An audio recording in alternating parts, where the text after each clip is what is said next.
Shalom saudara, kita masuk Abam episode 498. Saya ingatkan saudara mensubscribe Truth ID, menekan gambar lonceng untuk mendapat notifikasi supaya setiap kali Abam baru kami upload, saudara bisa mendapatkan notifikasinya, Anda diberitahu ya. Oke. Dari pria usia 33 tahun sudah menikah, ojek online, usaha tour and travel, melayani anak-anak bukan gereja. Saya baru menikah, usia pria 33 tahun ya. Saya memiliki usaha tour and travel, tapi selama pandemi sampai saat ini belum ada tamu yang memakai jasa tour saya. Artinya sepi. Akhirnya saya kerja ojek online sebagai tambahan pemasukan. Saat ini saya mengalami kesulitan keuangan. Bagaimana sikap saya seharusnya di hadapan Tuhan? Saya sudah berdoa sungguh-sungguh. Apakah saya harus diam saja menunggu Tuhan atau saya harus bergerak mencari pekerjaan, mencari pinjaman atau bagaimana? Saya benar-benar bingung. Yang pertama, Tuhan tidak pernah memberikan pencobaan melampaui kekuatan kita. Yang kedua, selalu ada jalan keluar, tidak pernah tidak ada jalan keluar. Jadi sekarang yang Anda usahakan, coba tetap di ojek online, lalu pikirkan apa yang harus Anda lakukan. Mungkin ada barang-barang yang Anda sayangi yang harus dijual. Nah, Anda tipe orang yang mau bekerja keras, tetapi Anda sering berpikir kurang realistis. Dan inilah yang membuat Anda bisa terjebak dalam keputusan-keputusan yang salah. Minta hikmat Tuhan dalam mengambil keputusan dan tindakan. Ya, Anda punya banyak cita-cita, Anda orang yang tidak bisa diam, cita-cita Anda tinggi, Anda memiliki banyak fantasi-fantasi, dan Anda ingin mencapai banyak hal tersebut, tetapi Anda kurang realistis. Ya, yang Anda lakukan sekarang, coba berpikir sederhana, asal bisa melewati hari, makan lewat ya. Yang penting itu. Ya. Melayani anak-anak bukan gereja, tetaplah melayani, tetapi jangan saudara berlebihan. Kalau Anda belum mampu, jangan maksa diri. Artinya untuk memberi kalau Anda belum mampu. Ya, Anda tahu yang saya maksud, Anda harus jujur dengan diri sendiri. Anda akan bisa melewati hal ini. Ya. Saudara orang yang memiliki naluri rohani. Jadi Anda orang yang punya naluri bertuhan. Anda di dalam pertimbangan Anda tahu bahwa bertuhan itu wajib atau harus.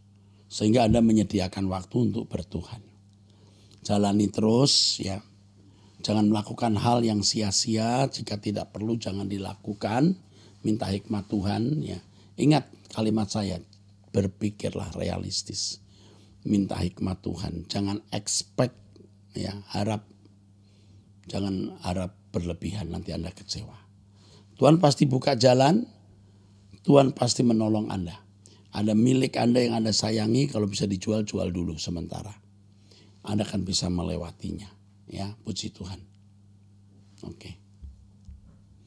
Anda harus melewati banyak hal lagi nih ya. Cuman saya nggak mau katakan lengkap ya. Anda akan melewati beberapa tahap-tahap pergumulan ya. Hati-hati ya, menjaga diri. Tuhan berkati. Wanita usia 30 tahun, karyawan swasta. Salam Pak Erasto, sebelumnya saya mau bercerita kalau saya sudah bekerja 8,5 tahun. Saya sangat dekat dengan atasan saya. Atasan saya ini wanita. Ini juga wanita ya, usia 30 tahun. Dan sudah jadi jemaat Pak Eras. Sedang Pak Eras sejak dulu ya di Perdatam. Saya mengenal khotbah-khotbah Pak Eras juga dari atasan saya ini. Dan saya sudah ikut jadi jemaat Pak Eras 2 tahun. Saya memanggil atasan saya Mami. Dan saya tinggal bersama udah hampir 2 tahun. Saya mengurus semua urusan atasan saya, dari urusan pekerjaan, urusan pribadi, anak-anaknya dalam urusan keperluan rumahnya. Saya juga sudah menghandle keuangan atasan saya. Saya satu-satunya yang tahu berapa penghasilan atasan saya. Saya dikenal lingkungan atasan saya sebagai orang kepercayaan. yang menghandle segala hal tentang atasan ini. Sampai urusan merapikan pakaian ke koper saat atasan saya mau pergi, saya juga lakukan. Saya sangat menyayangi dia seperti mami saya. Anak-anaknya seperti adik saya. Dan saya sangat senang bisa menjadi bagian dari keluarga ini. Atasan saya tahu bahwa saya sangat sayang dengan dia. Selama ini saya juga sangat membela dia di saat ada orang yang menyakiti dia. Tapi saya jatuh dalam dosa besar. Saya menjadi orang yang sangat menyakiti mami lebih dari siapapun. Tapi saya jatuh dalam dosa besar. Saya menjadi orang yang sangat menyakiti mami lebih dari siapapun. Saya menggunakan uang tersebut untuk investasi yang dikenalkan oleh orang kepada saya. Ini jadi masalah ini. Tapi sungguh walau saya tahu perbuatan saya sangat dosa, tapi tujuan saya hanya meminjam uang tersebut dan keuntungan ingin saya gunakan untuk membantu orang lain. Kamu salah besar. Ini yang terjadi di banyak orang dan saya sudah melihat. Itu pengkhianatan. Itu jahat. Kamu salah sekali. Sungguh saya tidak berpikir untuk menggunakan uang tersebut dan tidak bermaksud tidak mengembalikan. Dan keuntungannya dari investasi tersebut saya mau gunakan untuk membantu orang susah. Kamu salah. Saya tahu apapun tujuan saya walau untuk membantu orang susah, tapi jalan yang saya tempuh adalah dosa besar. Sehingga sekarang atasan saya sangat merasa sakit dan kecewa dengan saya. Tapi atasan saya masih mau memberikan kesempatan untuk saya masih tetap bekerja dengan dia dan masih mengendal pekerjaan seperti biasa. Hanya saya tidak tinggal lagi dengan dia. Saat ini saya hanya berusaha untuk semakin mendekatkan diri ke Tuhan. Dan berdoa semoga Tuhan berkenan mengampuni saya. Saya hanya ingin bertanya, Pak, apa yang harus saya lakukan untuk menembus semua dosa saya yang sudah menyakiti hati Tuhan dan juga atasan saya. Saya sekarang berusaha untuk menjaga kepercayaan yang dia berikan kedua kalinya. Walau saya tahu saya tidak bisa mengembalikan kepercayaan tersebut seperti semula.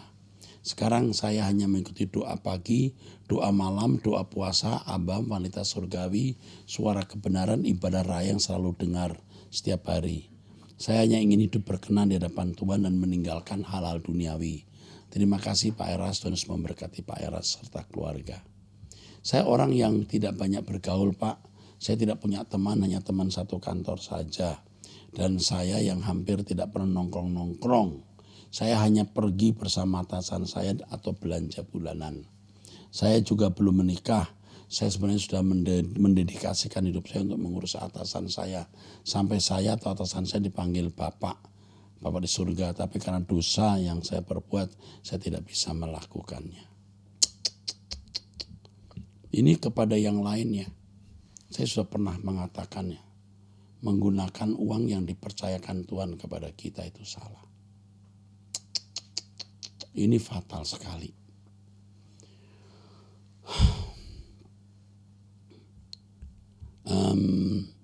Cara kamu menebus dosa itu mengembalikan uang itu.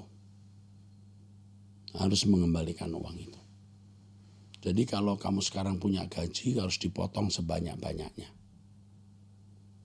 Cukup untuk kamu makan dan kos. Kamu harus bilang gaji saya dipotong sebanyak-banyaknya, itu aja.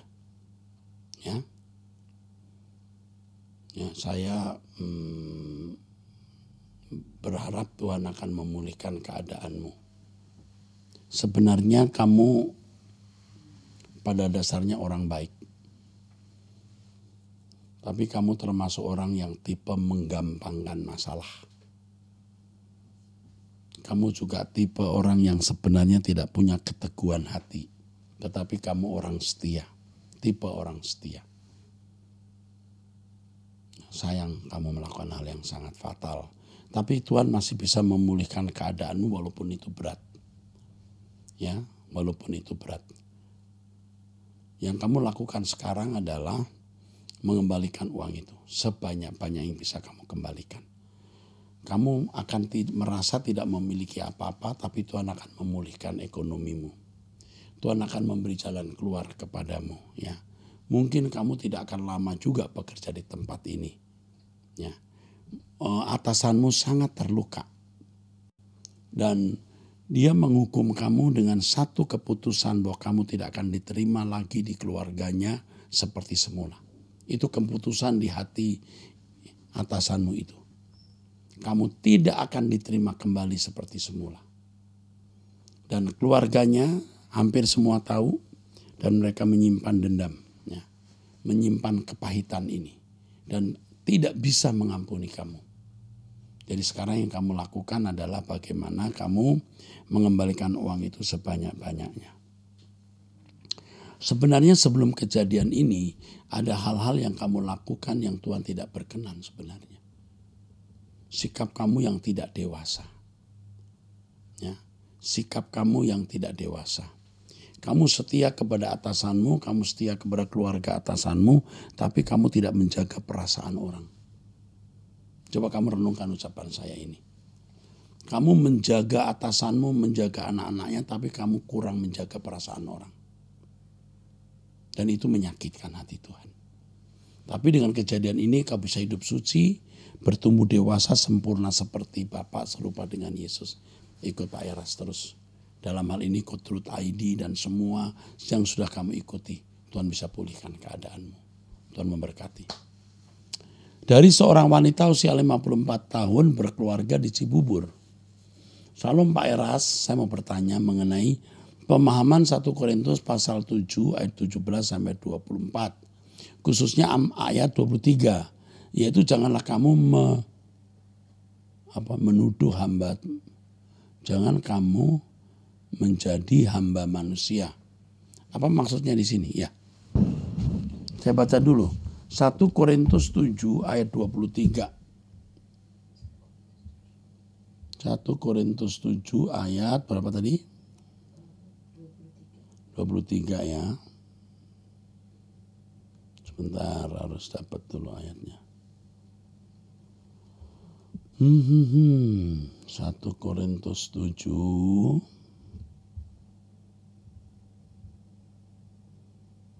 ayat 23. Oke. Kamu telah dibeli dan harganya telah lunas dibayar, karena itu janganlah kamu menjadi hamba manusia. Oke. Bagian pendeta harus nih ya. Apa maksudnya yang telah dipanggil menjadi aktivis gereja? Janganlah kamu menjadi hamba manusia. Apa maksudnya di sini mereka yang telah dipanggil menjadi aktivis gereja, apalagi sudah menjadi PDP, PDM, bahkan pendeta harus berhenti bekerja dan full melayani sesuai anjuran Paulus tersebut? Menjadi hamba manusia artinya melakukan sesuatu karena ketertundukan kepada manusia yang melebihi ketertundukan kepada Tuhan. Yang kedua, menjadi hamba manusia artinya melakukan sesuatu untuk kepentingan manusia itu, bukan untuk kepentingan Tuhan. Jadi kalau kita menjadi pegawai, tentu kita harus menghamba kepada majikan. Oke?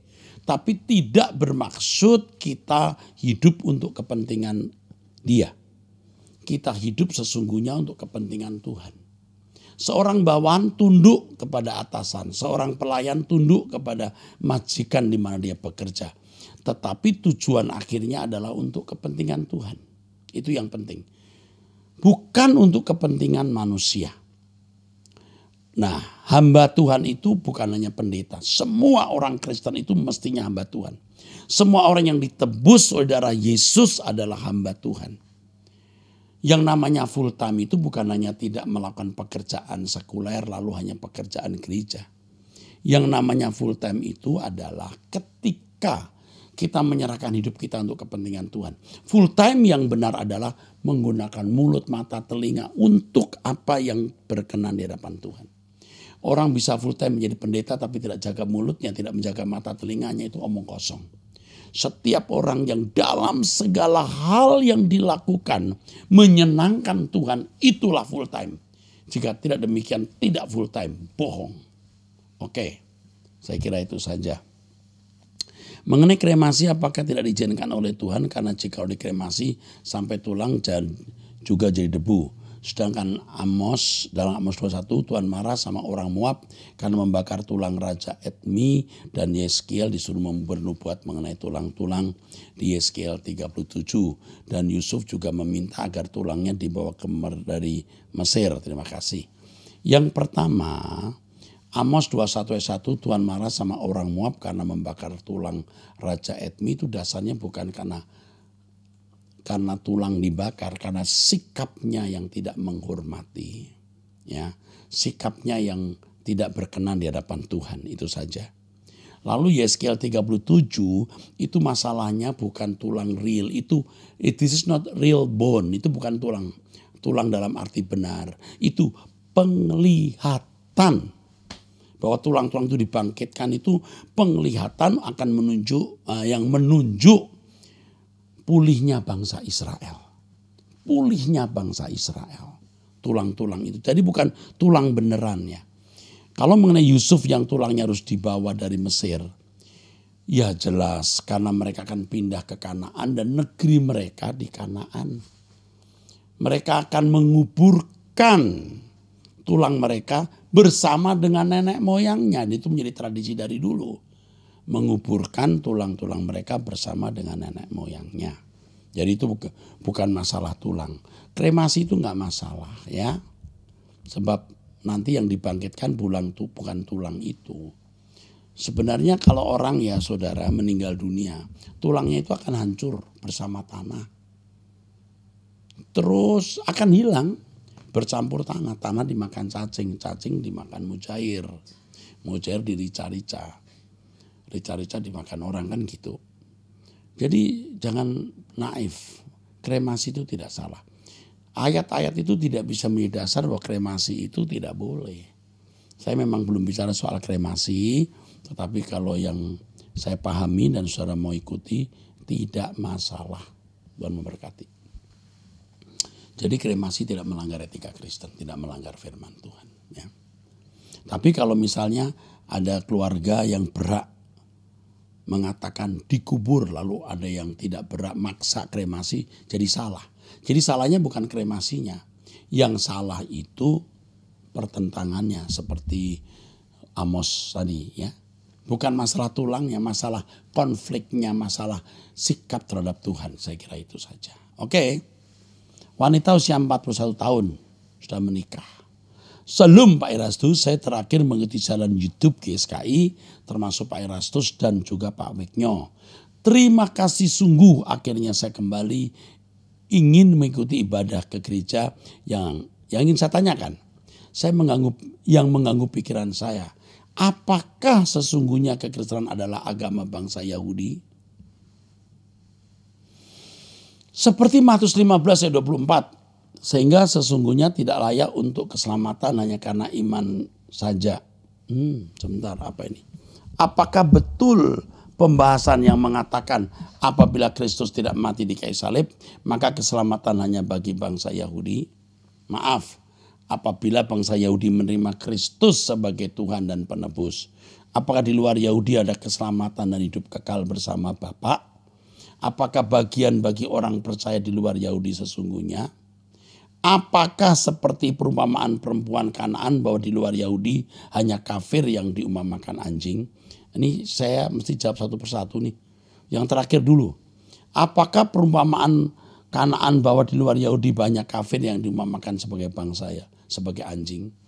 Pada waktu Yesus ya ada di Israel waktu itu, mereka itu memandang orang non-Yahudi itu seperti anjing, kafir. Jadi ketika Tuhan memberikan remah-remah juga diberikan kepada anjing atau perhatian juga kepada orang non-Yahudi, supaya mereka tahu bahwa Yesus datang bukan hanya untuk orang Yahudi. Ya.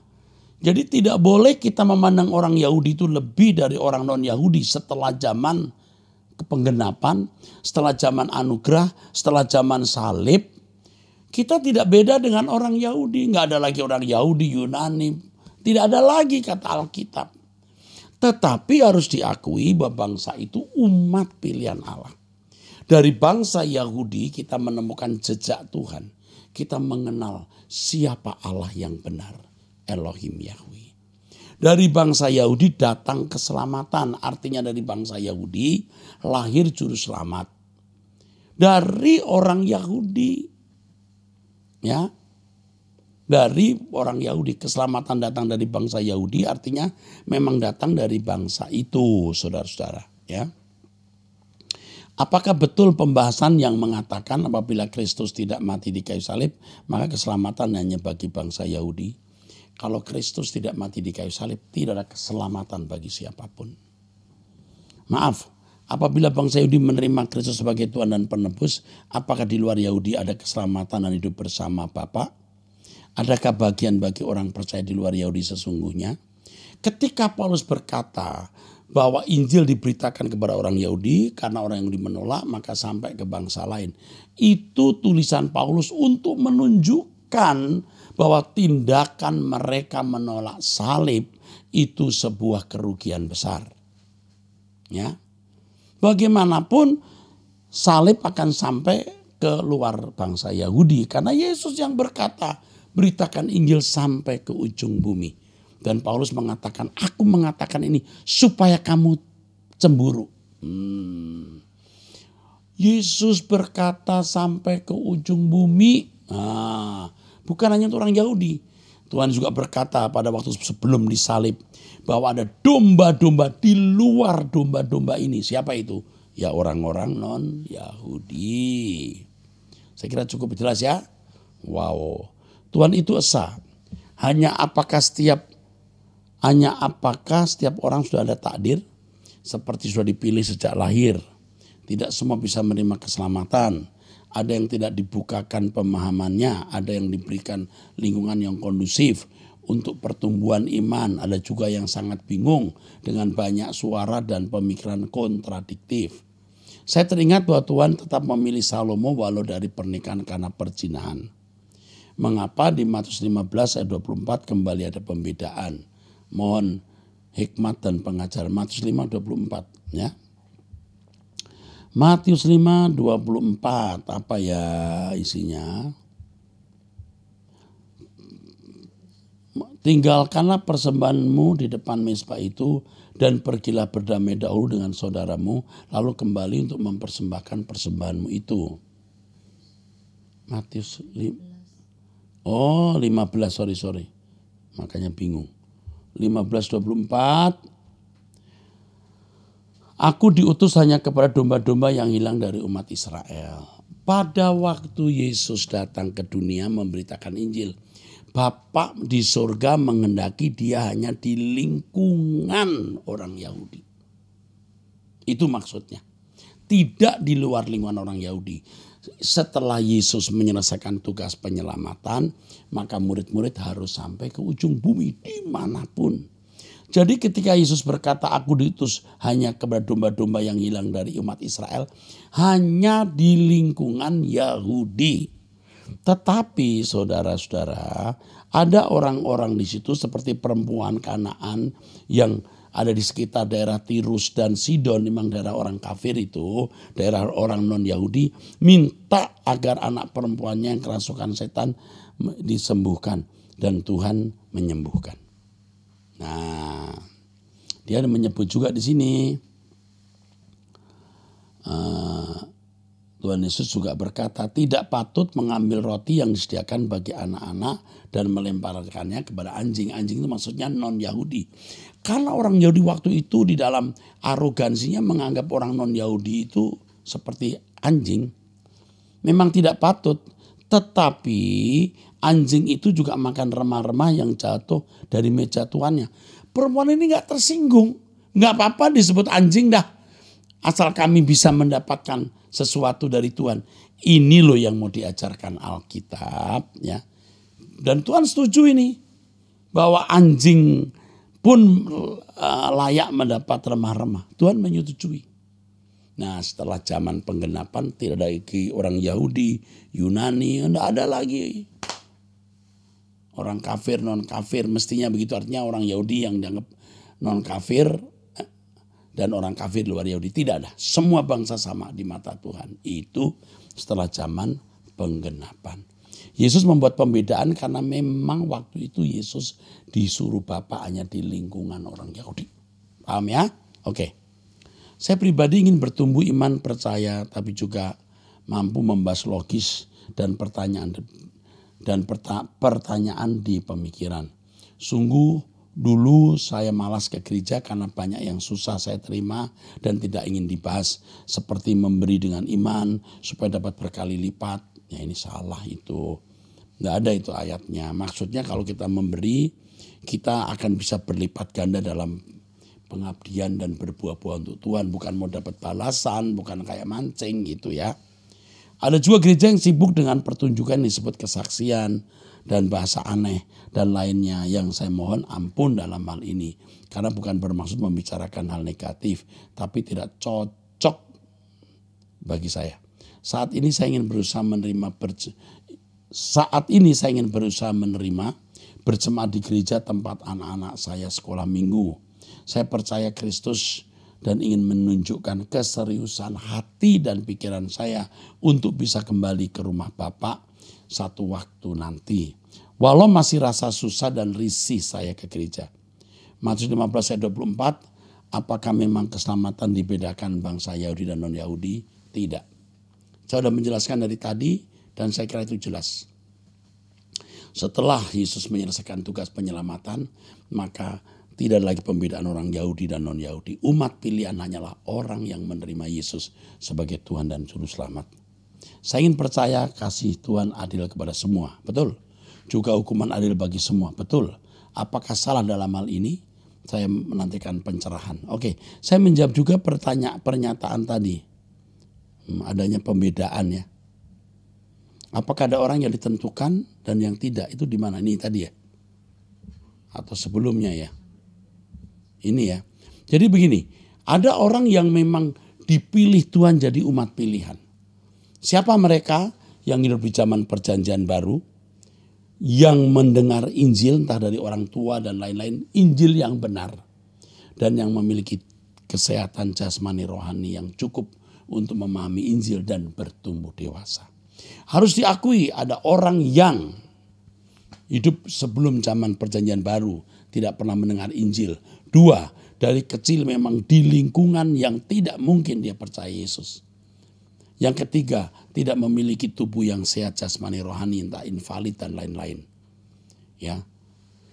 Tetapi perlu saya beritahu bahwa orang-orang Kristen atau lingkungan Kristen yang anaknya invalid dan lain-lain tetap akan diselamatkan jika orang tuanya dengar-dengaran dan di kerajaan surga nanti akan dipulihkan sempurna.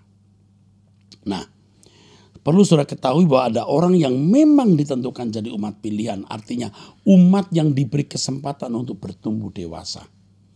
Bukan dipilih untuk pasti masuk surga, tidak. Diberi kesempatan. Jadi yang dipilih itu orang tertentu yang mendapat kesempatan. Yang ditentukan itu standarnya harus sempurna seperti Yesus.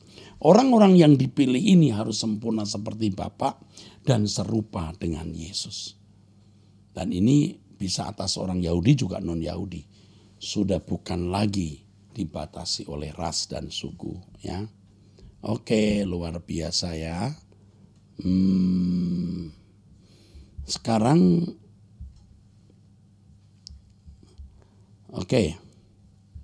saya akan bacakan. Saya kira cukup ya. Nanti kita akan bertemu di episode yang akan datang. Tuhan memberkati saudara-saudara sekalian ya. Sola Gracia.